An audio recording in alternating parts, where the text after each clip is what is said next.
Welcome to Sweet Life Beat Life. We hope this video helps. You already have the folder open. Now start Powershell here. Click the File Explorer address bar or press Alt+D to focus the path, and note the current folder path. This ensures Powershell opens in the right location. Type Powershell and press Enter. Once done, a Powershell window launches with its working directory set to that folder. This avoids extra cd commands and guarantees your commands run against the files you see.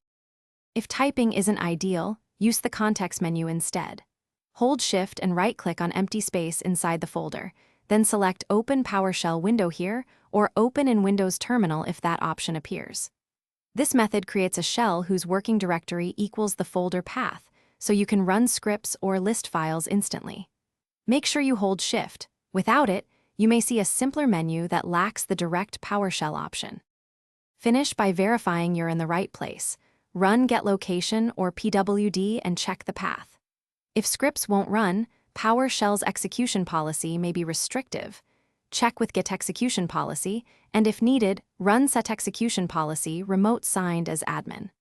Also, when a command needs elevated privileges, right-click PowerShell and choose Run as administrator before opening the folder. Troubleshooting tip.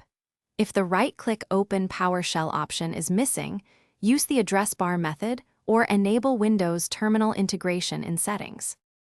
Thanks for watching. Consider subscribing if we helped you.